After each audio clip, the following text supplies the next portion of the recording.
Hi everyone, today I took a trip to Home Depot. I was looking for items on sale at Home Depot for my garden. I don't have a lot of space left in my yard, but I do have some open spaces where I want to put things that come back every year, or at least survive through my winters in zone 7. I did end up buying hybrid tea roses. Home Depot had gotten in a big truck of hybrid tea rose bushes. They were in the bare root. They were wrapped up and they were 50% off. So I did end up getting 4 of those. But anyway, just wanted to take you along with me. I'll let you see the plants and the flowers that I was looking at. I tried to get as many of the tags as I could, where I could, and the prices. So anyway, I hope you enjoy the video. I will play a little bit of music while you walk through with me, and then I'll catch up with you in the video. Thanks.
I found a lot of really good stuff today. I did buy the roses. I bought one canna lily, the 18-inch, well, the 12 to 18 inch is the maximum size, to go with the one I bought from Lowe's the other day. I don't know if you watched that video, but I did buy a couple of things. My yard is not big, and it's a very awkward backyard. My backyard is flat, and then it goes up on a steep incline. So I don't have problems with water standing on my in my backyard at all because of the incline, and then the houses after mine sort of drop from there. But I do have problems with having a lot of big trees in my backyard. I guess whoever purchased my house before me, they planted really big evergreens in the back on the hill, but they didn't plant them all the way to the top, so it's just really awkward. Like, the hill is a good part of my backyard, but the trees are planted right in the middle, so it does make it hard to plant things, and it does make it hard to figure out what to plant. So I do have hostas under those big trees, and they're doing really well. I planted those last year and they came back. I did have a mandevilla. You'll see mandevillas in my video today. But the problem is, because it's a vine, I struggled with, my yard being so small, and I didn't want it to grow on my fence. I live in an HOA neighborhood, and you know how that is if you have one. you before you do anything, you have to get permission, and then you have to be careful not to encroach on your neighbor's yard. It's my fence. However, if the vine were to grow over to the neighbor's yard, that wouldn't be permissible. So anyway, my hope is when my youngest goes to college, my hope is that I'm going to sell my house and buy a house with property without an HOA. Not that I don't mind the HOA. I understand what they're trying to do, but I'm going to buy probably an older house and then remodel the entire thing from top to bottom, and with a really big yard, put in a lot of really cool landscaping myself. I like to do things myself where I can. The things I can't do, like electrical, plumbing, I hire someone to do those things. But anyway, that is my hope one day, that one day my yard, I will be able to have a bigger yard, a bigger garden, but right now my yard is pretty small. So anyway, I found some absolutely beautiful plants today at Home Depot, and I mean, I know, like, I'm super frugal, so any price, I look at every single price and I think it's too high, but I just feel like the prices are kind of high. The Iceland poppies weren't bad for $4.98, and you notice I tried to point out where they were perennials. To me, that $4.98 for the Iceland poppy, because it's a perennial, will actually be worth it, because it'll come back next year. And do check, obviously if they sell things in your local Lowe's, it should be okay for your zone, but I mean, you can always check the back. I tried to flip the tags over and show you the minimum degrees you need, if there's a zone information on it, there's any sort of sun requirements, just so you would know. You can actually order from Home Depot online. I've had great success ordering from Home Depot online. I've ordered a ton of plants. I needed a lot of evergreens to go around the edge of my yard for my fences to give me some privacy. I ordered, I think it was like 20 Blue Point junipers and emerald green arborvitaes, and I planted those I didn't do every other one because I didn't want to look too placed. I sort of did like 2 or 3 junipers and then one emerald green arborvitae, but so that's like by the fence, and then in front of that I'm planting roses, azaleas, so that there's some color in front of it, and then it'll be hopefully like a big mass of green at the top of the hill, just because the hill's super steep, and it's really, I've tried to mow it. I have fallen down the hill so many times mowing it. It's pretty funny, actually. I've never gotten hurt, but it is pretty funny because it's so steep when you're trying to mow. I mowed sideways, I mowed it straight up and down. No matter how you mow, it's just so steep that you can fall down, and that's not fun. So anyway, the roses were gorgeous. Everything was beautiful. I did find a lot of knockout roses. I did not find a lot of shrub roses. I like the shrub roses. I like the knockout roses too, but I like the shrub roses. I had those in my front and a couple in the back. Now you'll notice some of the roses say non-patent on them, which means that you can take cuttings and you can root those if you have a way to do that. I've done that before with some roses. If they're patented, you cannot do that. So I always check that when I buy stuff to see if it's a non-patent or a patent plant. You can see the Calibrachoa. These holy smokes Calibrachoa were so pretty, so pretty. Anyway, I just wanted to buy everything. I know if you're watching this video, you probably feel the same way when you go, it's so hard not to buy things. But, I try to buy perennials because I don't want to have to replace everything in my yard. There's Nemesia every year. So I try to buy some annuals, but not many. Most of the things I plant that are annuals are from seed. I literally just take a pack of seeds, throw it in where I want it, water it, keep an eye on it, make sure it doesn't dry out. And I have great success with that and that's a very economical way to plant annuals if you have a long grow season like I do in Zone 7. If you're up north and you don't have a long growing season, you probably would be better off buying the plants. But anyway, I hope you're enjoying the video. I'm going to play a little bit more music as we walk around and catch up with you back in the video.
to do a garden tour of my backyard and just show you the plants I have there. I have a lot and I really love them. Like I said, I have a lot of perennials. I have a lot of really beautiful rose bushes. I have a little orchard in my backyard. You don't need a big yard to have a small orchard. I bought all of the dwarf plants, dwarf trees. I have peaches, apples, two fig trees, a pear, peach, cherry, I'm forgetting something. Anyway, I'll show you on my tour. I just literally took about half of my backyard on one side and created a pine straw area and then planted a bunch of trees. You don't need a lot of space to have a small orchard in your background, but what you do need is to keep up with your local extension office and the spraying guide they give you. I'll tell you why. Now, you may have something, my grandmother had a cherry tree in her yard. She never touched it, never sprayed it, and it was amazing and had tons of cherries on every year. You might get lucky, but I found, at least with our hot, humid summers here, there's, and also being in a neighborhood where you have, houses so close, if their tree gets some sort of issue, it spreads around the entire neighborhood. Last year, I took down 2 cherry trees last year. They were ornamental cherry trees. They were here when I moved in, but they had, I can't remember what you call it, black spot. I can't remember the official name of it. Anyway, I tried for the first couple years I was here to save it, and I did really turn it around quite a bit. But the problem was, at the end of the day, so many trees in this neighborhood have that same issue that I was just going to be battling it. So I did have those trees removed. It was very expensive because they were full size. They were full grown. But I think it was like $1,300. It was terrible. And I did have them removed, and I did not put anything back in the place of those. I created an orchard on the other side, and then I do keep up with as many organic sprays as I can. I'll try to use things like copper fungicide.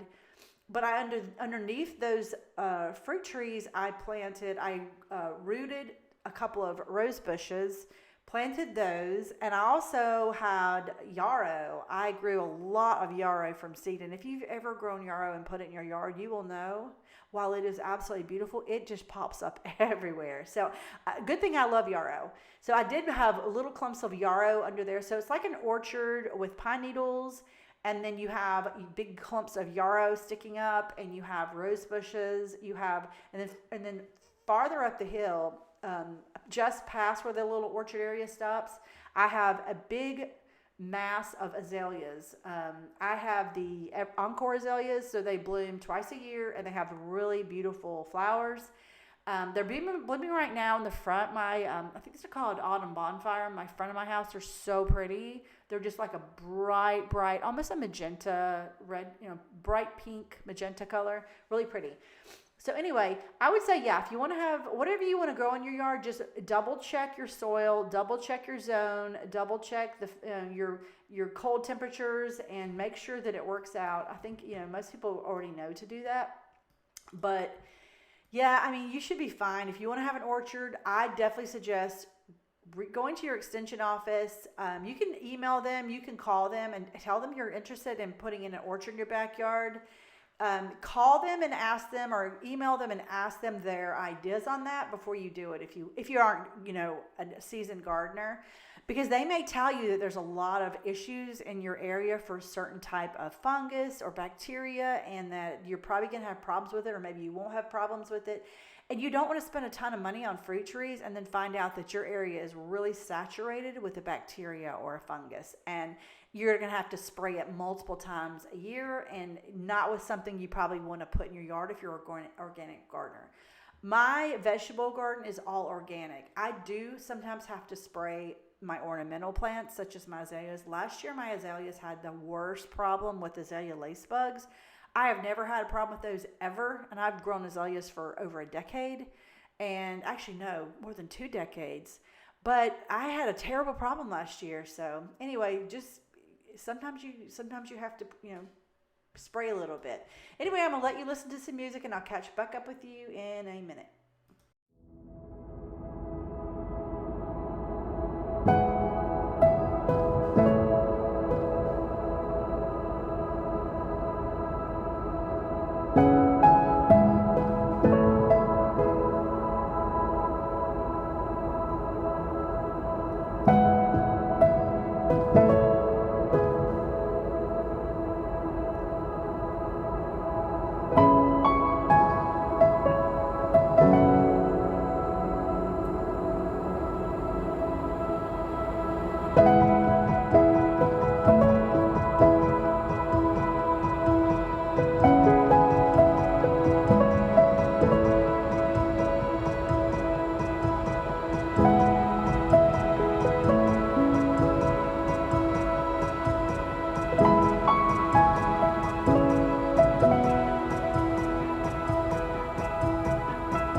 I hope you enjoyed the video, and I look forward to seeing you in my next video. If you have somewhere you'd like me to go, let me know. I will be taking a lot more trips to different places over the next few months. Thank you so much and have a wonderful day.